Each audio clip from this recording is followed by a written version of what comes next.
Hi, everybody. Good evening. Welcome to Evoke Therapy Program's broadcast. Really, it's just a kind of an open meeting, kind of like a town hall here this evening.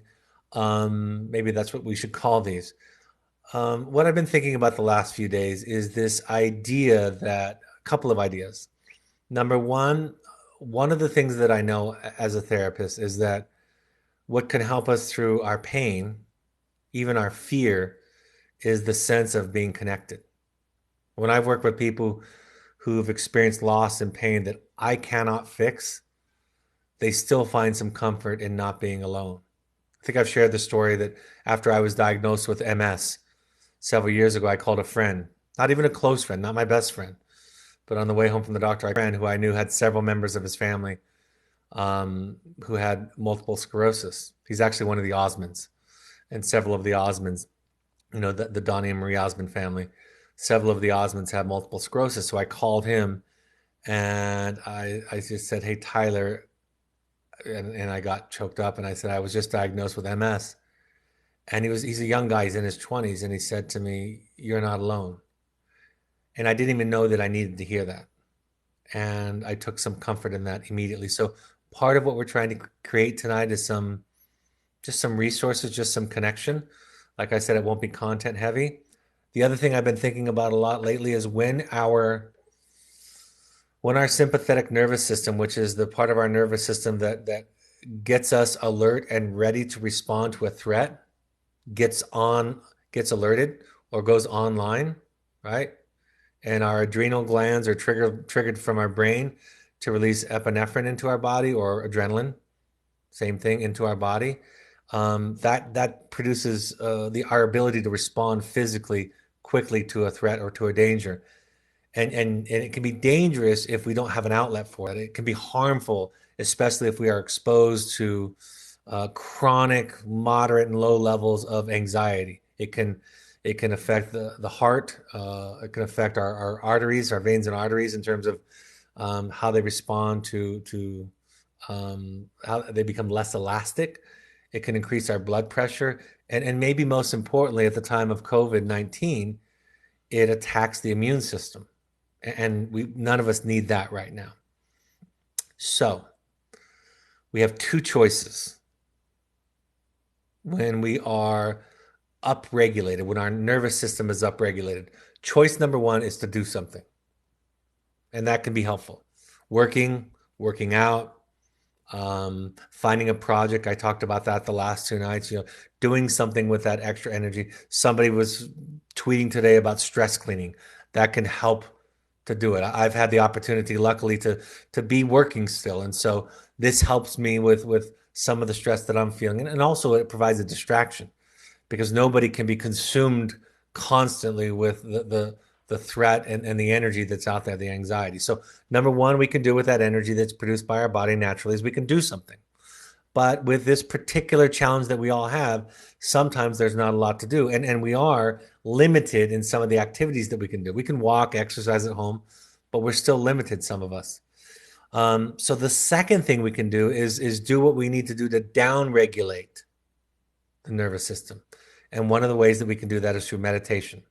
So I'm going to just bring us into, somebody shared with me last night when I said that I was going to do a short breathing exercise for 4 or 5 minutes.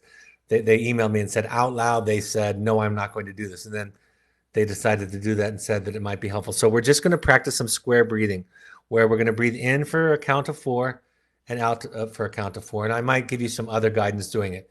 If you get distracted, if there's a sound in the background, if your mind goes to some other place, I want you to be kind to yourself and just observe that. Um, See if you can bring yourself back to the exercise, back to my voice. Very, very important in meditation is that you just observe and that you don't judge, because we spend so much time judging ourselves. We try to give ourselves some relief from that threat that really comes from within. So, having said that, find whatever is comfortable for you where you're sitting. Um,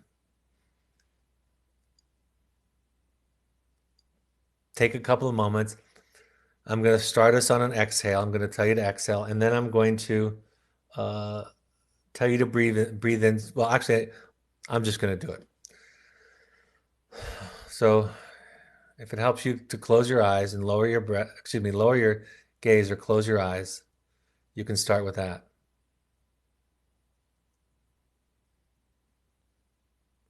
I'll encourage you first to breathe through your nose, both in and out through your nose, because that signals to the body and to the brain that you're not under a threat.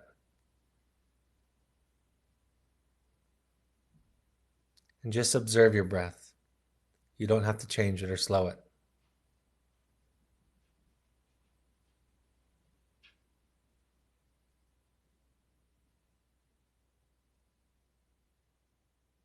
It's okay to make adjustments to your breath or to your body to get more comfortable. There's no right way to do this.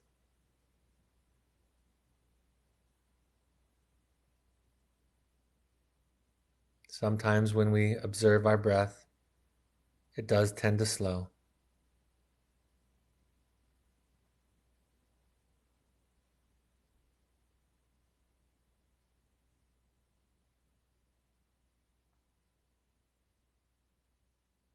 When you're breathing out, I want you to repeat in your mind, I'm breathing out. When you're breathing in, I want you to repeat in your mind, I'm breathing in.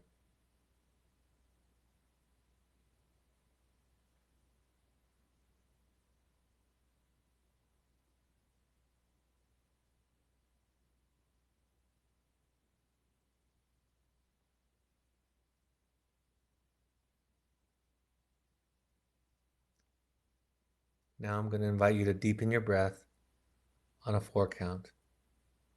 And in just a moment, I want you to start with a complete exhale. So exhale all the way, and then breathe in on a count of 4. 1, 2, 3, 4. Now exhale. 1, 2, 3, 4. Inhale. 1, 2, 3, 4. Repeat that just for a few moments.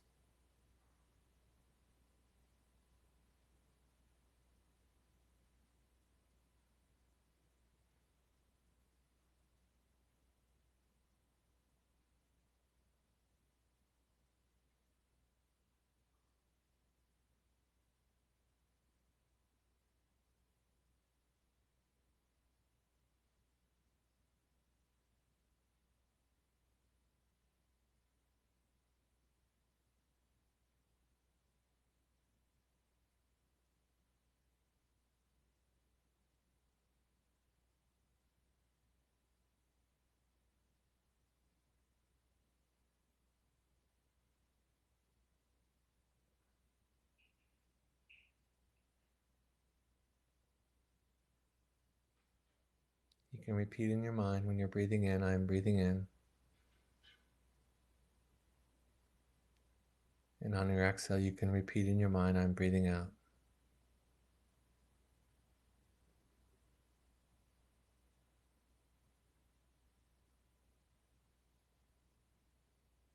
That's all you have to do right now is breathe.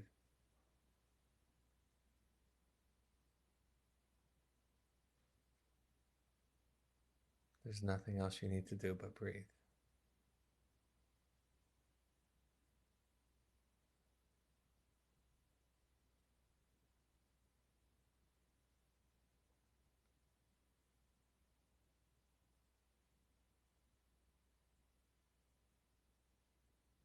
We'll go for about 3 more deep breaths in and out.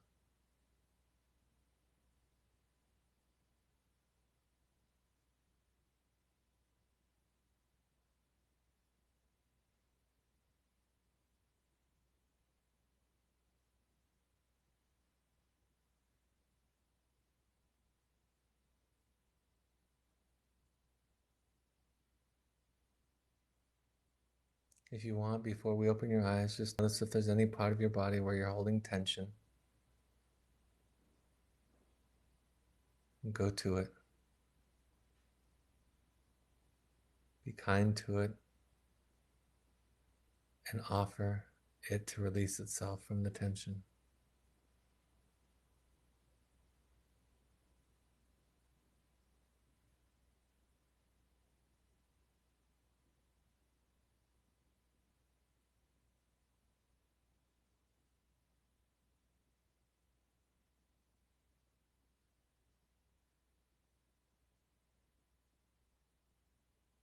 And when you're ready, you can raise your gaze and open your eyes.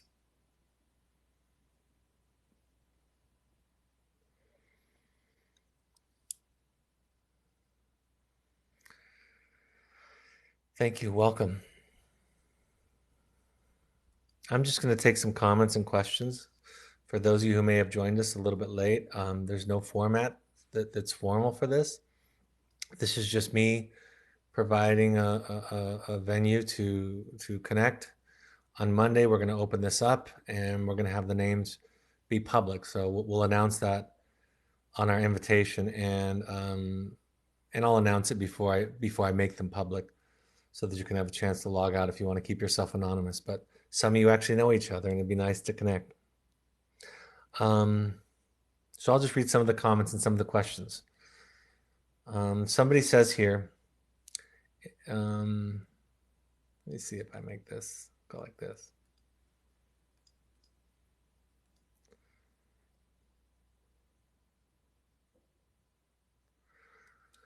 Someone says lots of good resources.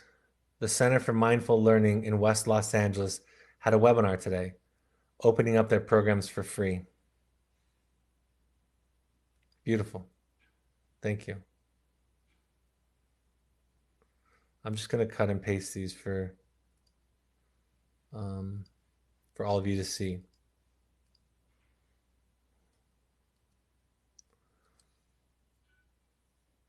Someone else says, anxiety, kids still at college, trying to focus on what I can control.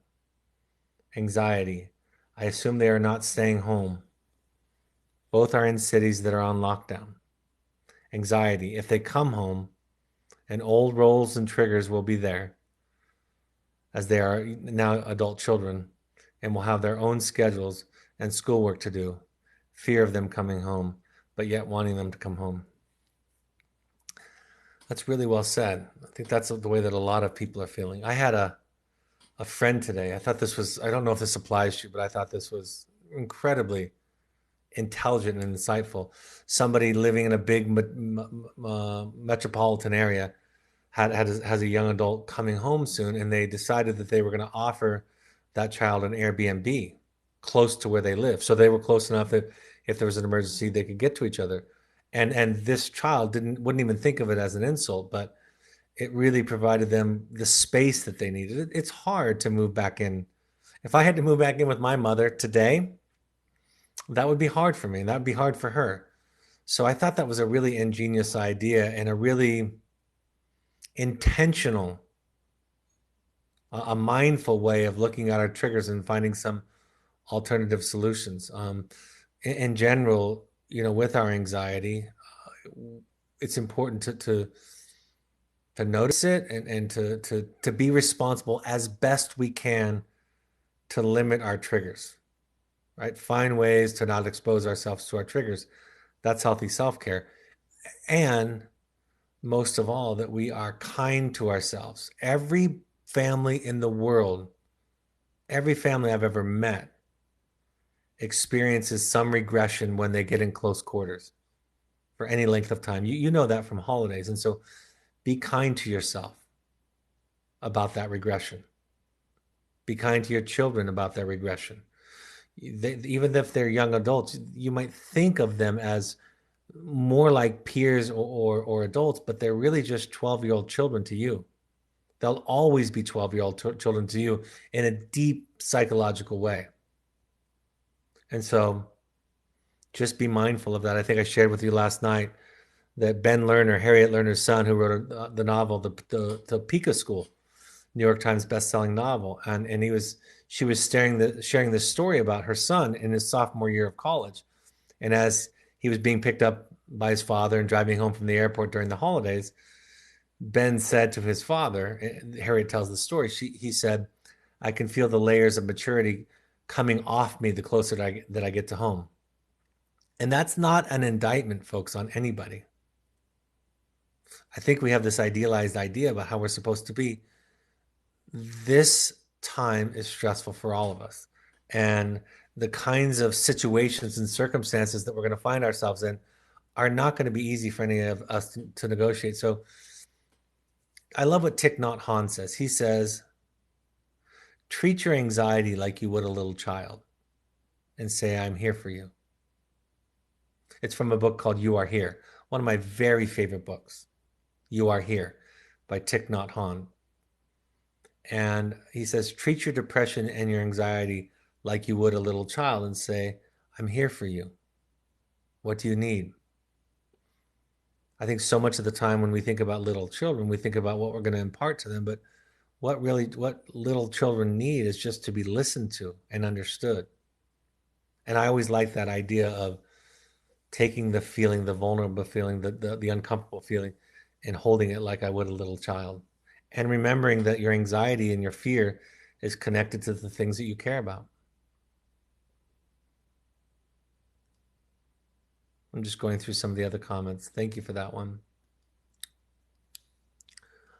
Somebody's giving us a website. Oh, I'll post it.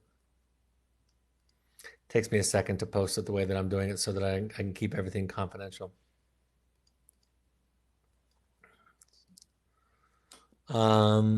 Ready.gov/cert.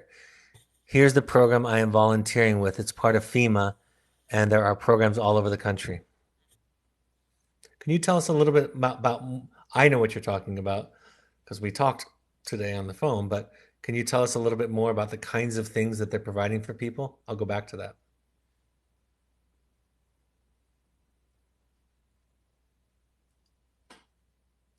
Oh, the name of the book?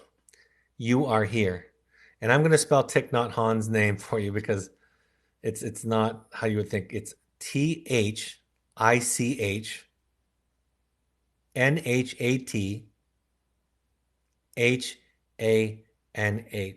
So one more time.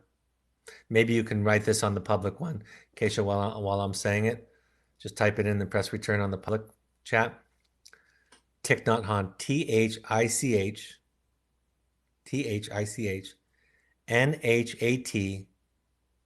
Thich Nhat Hanh.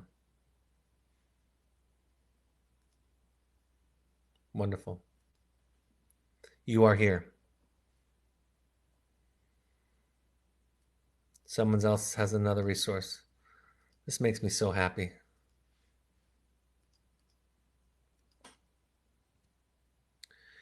Here's a free day seminar on mindfulness. You can jump in and out to fit your schedule. And the website is mindfullivingsummit.com. I'm going to tell you a story about this. I think this is interesting. Can you, some of the other suggestions, Keisha, can you click on copy and then paste them to the public? So mindfulness is a very different idea than most of us in the West think of it. I'll tell this little story. Some of you have heard this before, but I had a friend and a colleague who was a ultra runner. He ran 210-mile races. His coach was, in fact, one of the men that ran across the Sahara Desert.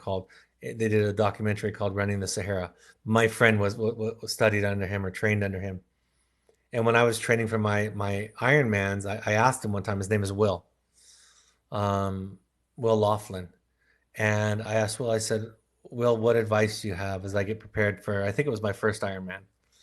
And he said, well, when you're running, either training or race, and when you're in the race, if you feel a pain or a discomfort, he said, concentrate on it. Focus on it. He said most Western approaches are to try to avoid pain, discomfort. He said, I want you to concentrate on it. And if it's an injury, then you're going to need to stop. And if it's not an injury, it'll work itself out. And I've thought about that ever since, both psychologically, metaphorically speaking, but also realistically thinking. Some time ago, I was running in a marathon in Phoenix, Arizona, the Rock and Roll Marathon. And I knew I was dealing with a nagging kind of slight injury to my calf. Didn't know if I was going to finish the race. So I'm about 6 or 7 miles in, and I said to my good friend who I was training with, I said, I think I'm not going to be able to finish this. So I can't keep up this pace. Why don't you go ahead without me? He was a little bit faster than me anyway. And so I concentrated on my calf. I didn't favor it because favoring it is where you actually injure yourself. Think about that. Favoring pain is where you injure yourself. That's profound, I think. So I concentrated on my calf as much as I could, thought about it, felt it, paid attention to it, tried not to favor it. And I can't even believe this worked, but somewhere around mile 10 or so, it went away. And I finished with my fastest race time ever. I came in 30 seconds behind my friend. I almost caught up to him. Didn't even know I was that close to him. I thought he was long gone. But I think that lends itself well to our pain and discomfort. Like lean into it. Now, like I've talked about the last few days, it doesn't mean that you feed it, right? It doesn't mean that you feed your discomfort by seeking out social media and anger in the media and political conflict in the media. I'm not saying that. That's different. But when you feel, in fact, you might have to turn that off. You might have to practice what I called the other night social media distancing, right? But we can lean into it. We can learn to feel it, and we can treat it like the vulnerable child in us that it is. All right. Another one.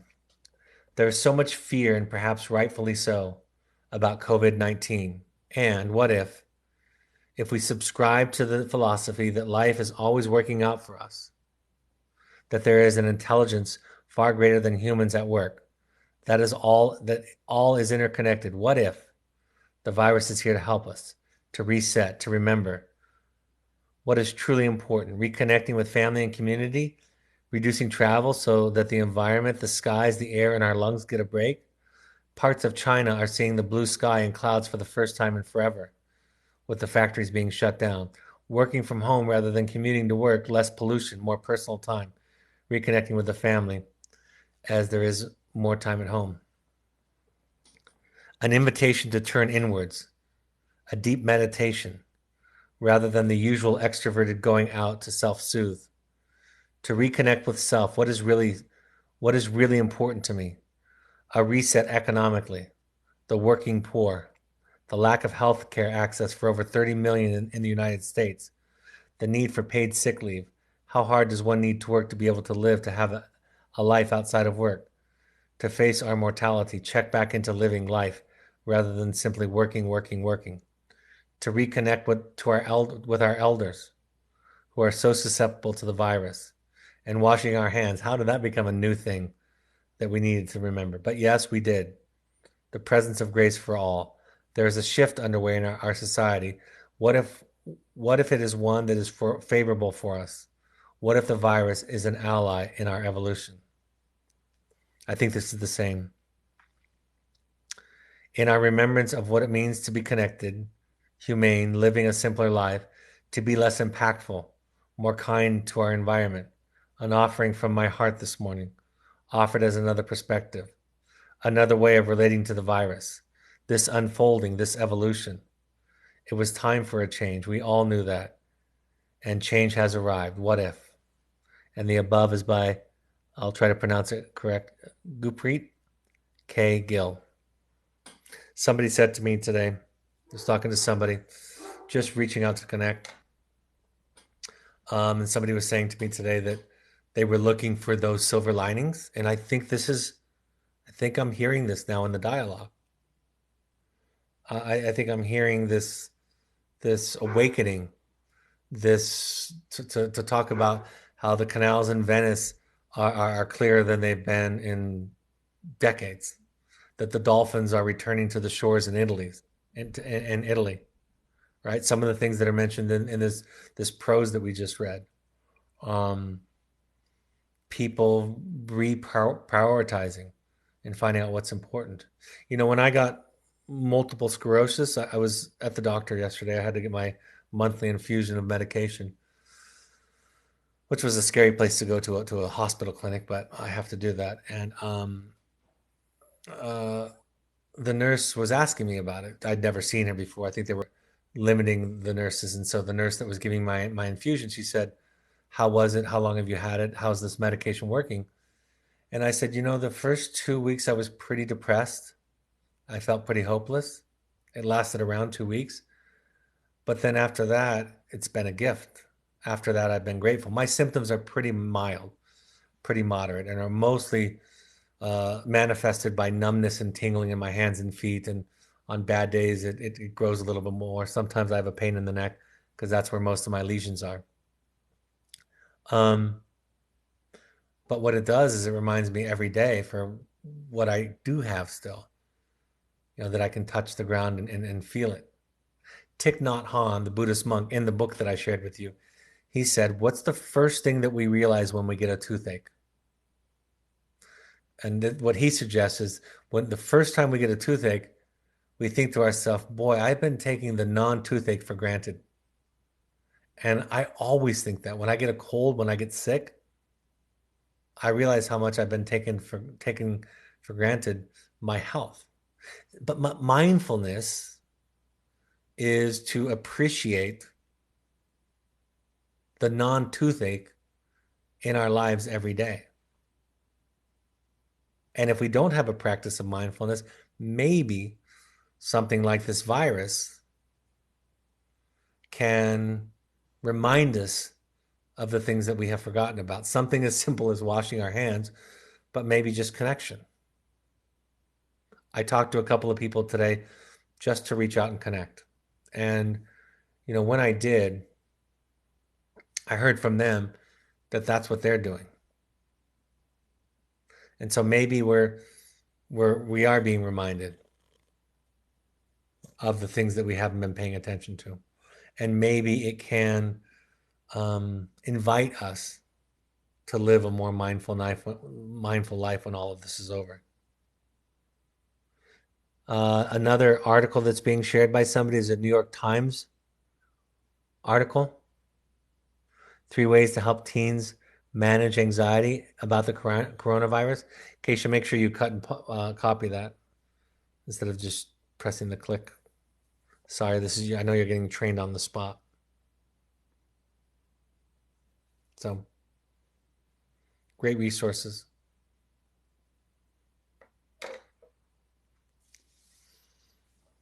Just leaving some space for comments or questions.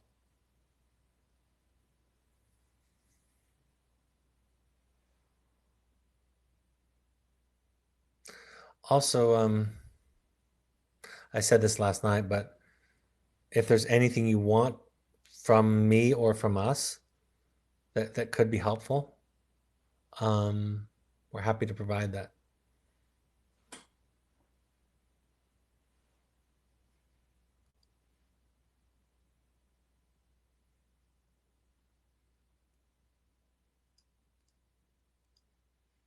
Just cutting and pasting some things. Someone shares, here's a New York Times article that channels you, Brad. Why teens reject parents' solutions to their problems. I'm sure I would agree with that. I was talking about this last night. I think it's worth sharing again. The magic of listening. I just ran an intensive. And what this group did so beautifully and remarkably is they listened to each other. They resisted. Initially, there was a little bit of coaching that we did around this, but they resisted the urge to fix people, to be helpful.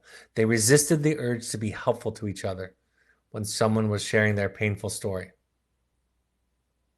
And what came out of that lack of helpfulness is that the participants shared, more than one, that they had never felt so welcomed before. Imagine that. Listen to that.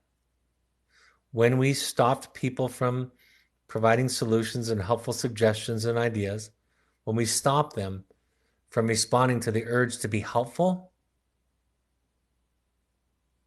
the people on the receiving end of that listening felt absolutely welcomed in ways that they said that they hadn't felt welcomed in years. It really does go to show you how little, how little we do that, how little we really, really share our emotions with each other. Excuse me, how really we allow people to share with us without trying to be fixed. So think about that sometimes when somebody's sharing something difficult. Think about resisting the urge to be helpful and how helpful that can be. Somebody says, I appreciate you sharing your emotions with us. It reminds me that it's okay for me to feel mine and that you just don't have to soldier through. You know, thank you. You're welcome. This little experience we're having right now, this is like just a little bit about what finding you feels like, right? It's so fun when people come to the intensive works that we do. It's so fun because they start off nervous, unsure, 6 strangers with themselves, 2 staff members, and eventually they start to tell their story, talk about their feelings. And because we provide a safe place to do it and just witness it and just thank them for it, by the end of it, their response is, I've just never felt so safe and I don't want to leave. And it's okay and I'm normal and I'm not crazy. I mean, that's really the greatest gift. Now we do. I remember a couple of 18 months ago when I was leaving the field after working in a group for 2 months, covering for my partner on sabbatical.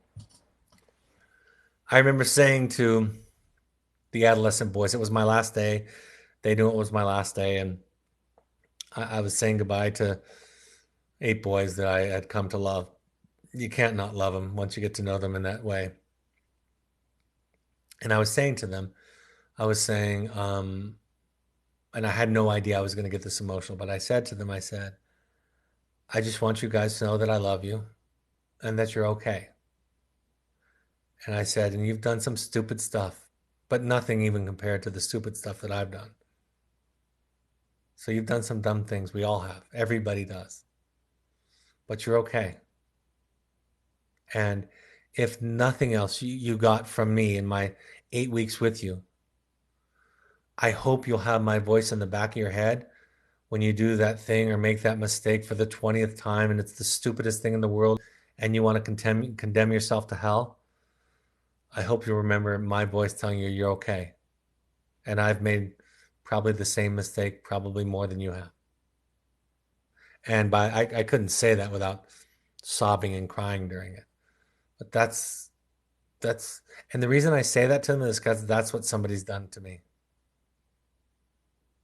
I made a mistake recently as a therapist, actually, in a therapy session. I said something that I, I that was out of character, and that was probably about my own countertransference feelings that had nothing to do with the client. So I go to my therapist. This is my last session, and I tell her what I did, and I told her what I did, and she playfully put her hand near to my head, near to on my head, and said, I forgive you, my son. And she was kind of just playfully saying, it's okay. She was also telling me about if you haven't seen the movie The Two Popes, if you're looking for a good movie to see, wonderful movie about the two sensibilities that we talk about often, which is the sensibility of kind of rules and dogma and right and wrong and behavior and love.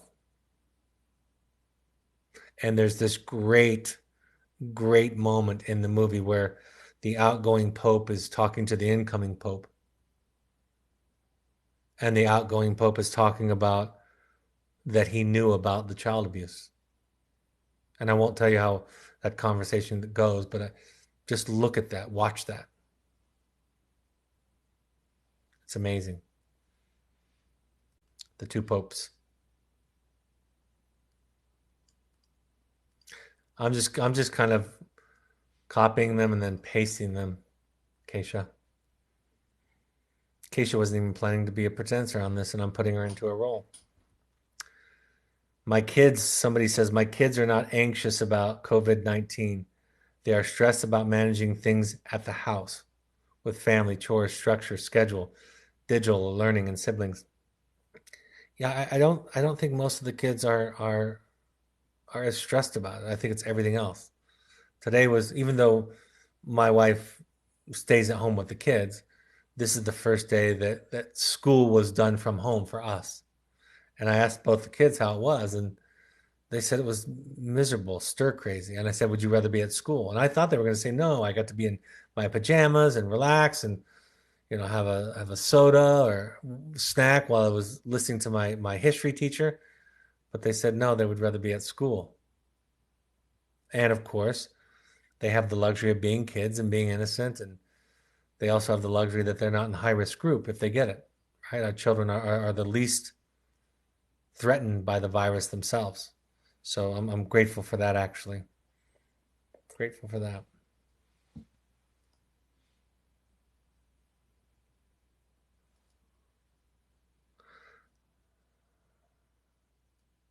Just copying and pasting more. It's good to see you guys. Some of you I haven't seen in a while. Someone is sharing a BBC News article on coronavirus. Kind Canadians start caremongering trend. Provides ideas on how to help those in need during this challenging time using social media groups organized by geographical area. So beautiful, so wonderful. Did you guys see that quote by Mr. Rogers that's going around? By the way, if you haven't seen A Beautiful Day in the Neighborhood, that's a great movie. I cannot believe what a great therapist Mr. Rogers was. And I couldn't stand him as a kid. I thought he was creepy. I thought he was talking down to me when I would turn past the channel with Mr. Rogers. And now as an adult, man, I wish he was my father. I wish he was my therapist. I wish he was in my life. But he talks about something that you're sharing. He says his mother always told him that when there's a crisis, a catastrophe, to look for the helpers because they're out there. And I think that's another thing that we're seeing. You know, in Buddhism, there's no duality, right? It's all one. And when there is a crisis, there is also compassion, right? There's healing, just like we're all talking about. There's love, there's opportunity. Where there's pain, there's love, and so forth. And so, some of what we're waking up to as we get into this pattern, and maybe that's where we were seeing in Italy before this continent, you know, got to where they are, when they were singing from their balconies, and we all saw that, and somebody was leading exercise out on the lawn, and everybody was following them. Maybe that's what they were feeling a week or two ago before we were, and now it's relatively new for us, newer than for them. And maybe that's what's starting to awaken in us Americans, or North Americans, I should say, because I have a couple of Canadian friends on here tonight. Maybe that's what we're waking up to. And the more I talk about it, and the more that it's only been a few days, a handful of days uh, for me, um, my awareness of the need for social distancing since about Thursday or Friday of last week. Um, I'm finding myself focusing more and more on the love and the connection and the joy. And how it's like the poem that somebody shared. How beautiful is that? Right? How amazing. What a an amazing part of this human experience. Mm.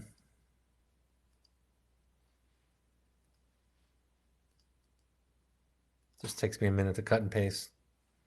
One of our kids is high risk and in that category. So my teens have more structure than they would like. Yeah, I forgot about that.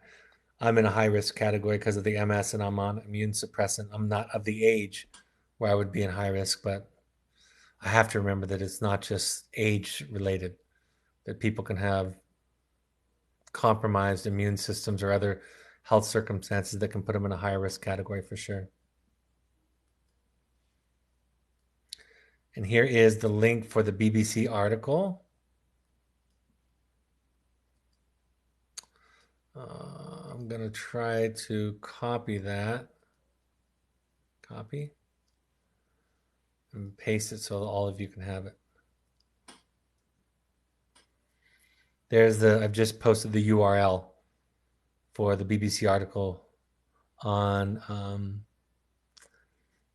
kind Canadians start caremongering.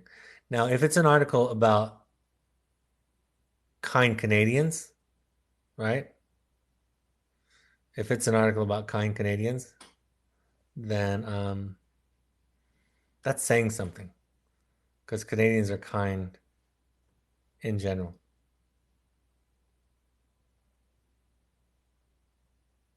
Yeah, but Keisha's saying that I can just click it, but then I'm afraid that their name shows up, Keisha. I'm not sure that all of them want to be non-anonymous. So that's why I'm just copying it and pasting it instead of just clicking check. So just trying to protect them. And I'm sorry if we've messed up that a couple of times. I apologize.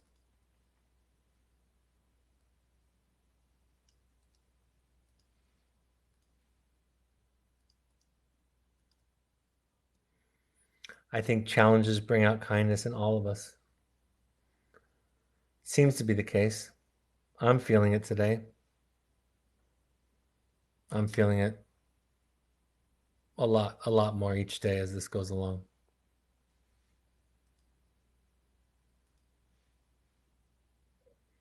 Any other questions or anything you guys want to share? I'm just scrolling back and making sure I didn't miss anybody.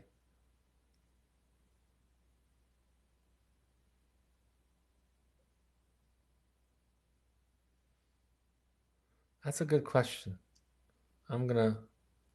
Here's a good question I'm gonna post. There's a couple more coming in.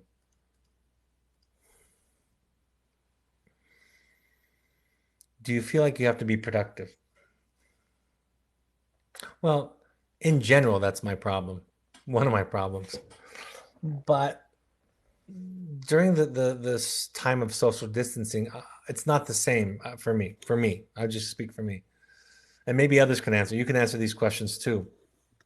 Um, you know, I don't know why I remember this one time, but I do remember this one time. Brett Favre, the American football quarterback, um, he had just lost his father. I believe this is the story. I believe I'm getting it right. If not, if I'm getting the details wrong, the story still is essentially true.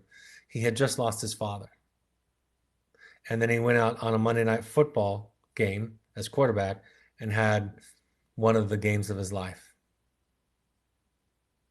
And Robert Horry, he was a basketball player for the Los Angeles Lakers in the late 90s, early 2000s. And his nickname was Big Shot Bob.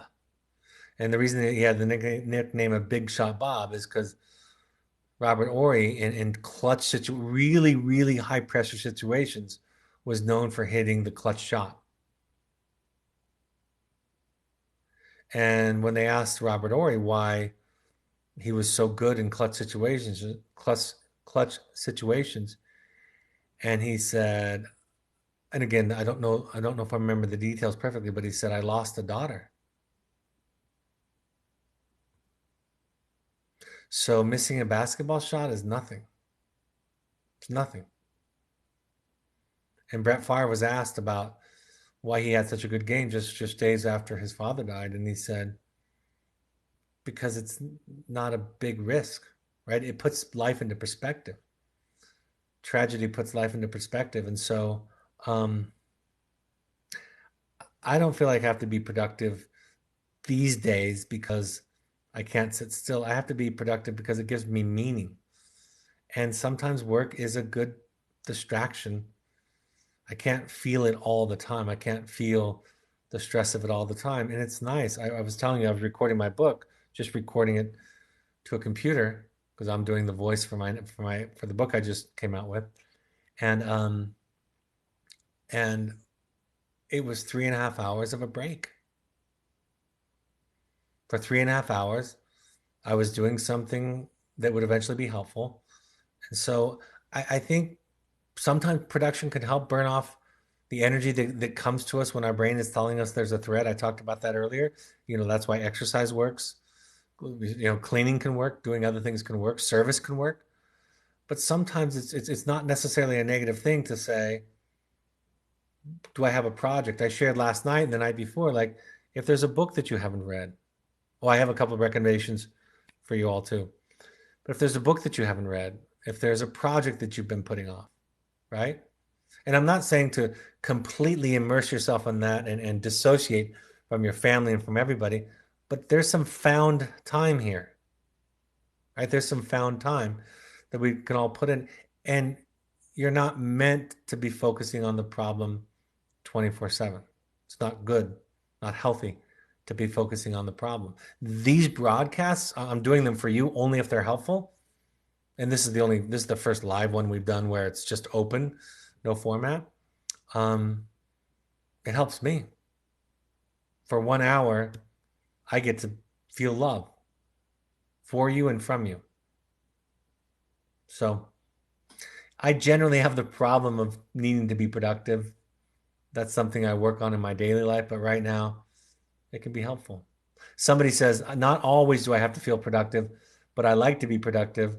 A ball in motion stays in motion. Someone said, I am very thankful for the love I am feeling here this evening, even if I do not know who else is in attendance. Thank you, Brad, for bringing us together.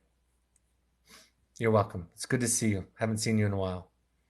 Give love to your son from me.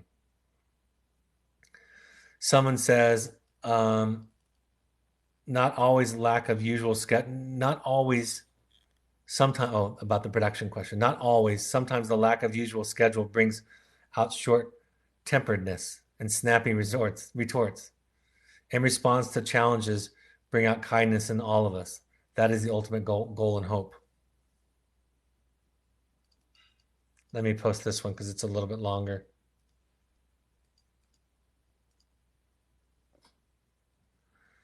I need glasses for some of these. What you said the other day about how we gather information to deal with serious problems, but in this case, all the information gathering doesn't give us a solution, which causes high anxiety.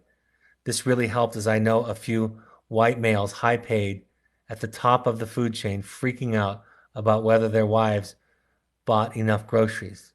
It really baffled me why they were so stressed and made me feel more unstable and stressed. But the lack of control, given all the information out there, explained it and made me feel better. Right. I'm going to repeat that for people that weren't on. Thank you for that. In general, when we focus on things that we cannot control, we have anxiety, right? And so that's why, for example, in recovery programs, we say the Serenity Prayer. The Serenity Prayer, if you don't know, it goes like this. God, grant me the serenity to accept the things I cannot change, the courage to change the things I can, and the wisdom to know the difference. I remember when I was introduced to the Serenity Prayer at somewhere 16 years old. And I thought, what the hell does that have to do with substance use? Why at every recovery program, every recovery group, 12-step group in the world, do they say that prayer at the end? It made no sense to me. Of course, now I understand it. When you can't control something, you feel unwell. And for those of us who have anxiety, if you fit in that category, and I sure do, one of the ways that we deal with our anxiety is we worry. It's not dealing with our anxiety. We worry about something. Alexander Hamilton said this. I won't get the quote exactly right, but he said, what people call genius in me is when I put my mind to a subject and I concentrate on it day and night, day after day. I obsess over it. I study, I read, I write about it. And then what comes out later on, people are happy to call genius when really it's just the great effort that goes into it. And that's kind of what we do with our anxiety, right? We think about things that we see something that goes on and we get addicted to information because we think if we worry about it enough, we can prevent more pain. We can solve the problem.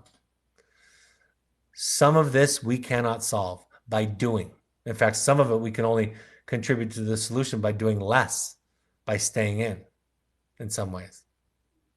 So it presents, I think, a wonderful life lesson for those of us who struggle with anxiety. It really, really does.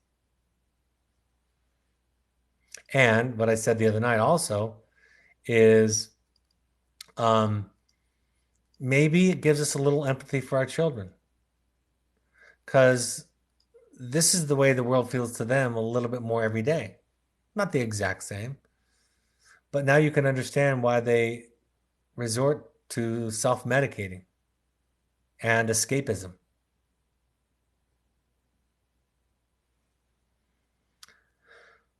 Somebody says, I feel that way from having a child who was struggling enough to go to wilderness. It changed me forever. Most of the things roll off of me now, and my gratitude is present most days. I can relate to that. Thank you for sharing.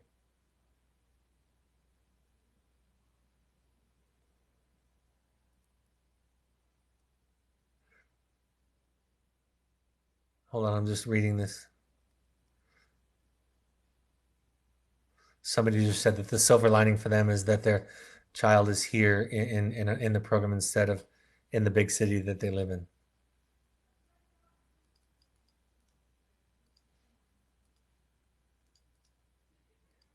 You know, if gratitude were about who has the most, then wealthy, successful people with beautiful families wouldn't kill themselves, right?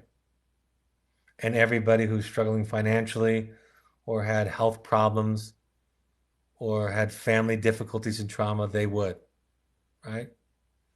Gratitude is something else. And for me, I think it comes out of mindfulness, a practice of mindfulness to feel everything. I find myself thinking about Anne Frank, who was in hiding for 761 days. No sunlight, not able to utter a sound. It keeps me grounded and grateful. That's a great thought. Oh, the other movie I was going to share with you, everybody on here who's heard me talk before. Um, Someone just said, sending love to you all. I'll post that because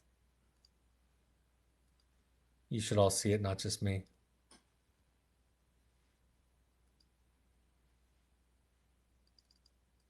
Oh, this is a good question.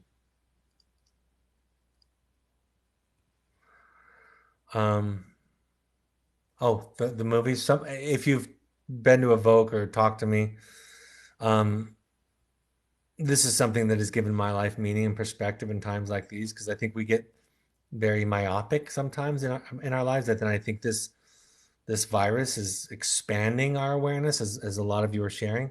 But Finding Joe, you can rent it on iTunes for $2.99, I think. Finding Joe by Patrick Solomon. And you can stream on Amazon Prime The Power of Myth, which is a 6-part series of interviews by Bill Moyers on Joseph Campbell. For me, I think it gives perspective because I think when you get to look at the entire world over all of recorded history, it gives you perspective about what we're going through today. And there's a lot of answers to myths, to stories for today that were written thousands of years ago by cultures that had no contact with outside society, but are the same themes that you and I are dealing with today. Someone says, how much should we be talking to our teens about COVID-19, protecting them and limiting what they hear? You know, mostly what I would say is be mindful. And generally speaking, ask questions, what they need. Definitely, of course, with the children that live in your home that are under 18, you can be very directive about the behavior. You can have boundaries around behavior and hand washing and contact with people on the outside world. Obviously, that's within your purview. But in terms of the amount of it's difficult, right? Because we want them to be scared enough, right? That's what I think with my kids. I want you to be scared enough to not do something stupid, something careless, but I don't want you to be scared that it starts to impact your mental health, right? There's a healthy fear when a lion is running at you. There's a healthy fear response, right? When a car is heading to you and you're walking across the street, there's a healthy fear response. So ask questions, listen. I think just the answer would be for me is just enough information, and then keep the boundaries really clear.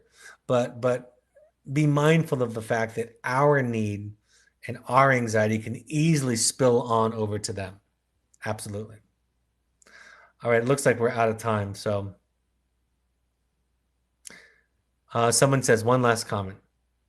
My silver lining is that my daughter is safe at school getting her therapies and not isolated here at home. Well, I don't know if these are helpful or not. I hope they are. I feel the love from you. Um, um, I just want you to know that we're not alone, that I'm with you. I like to take a moment and look over the list. Some of you I know because your first and last names are on there.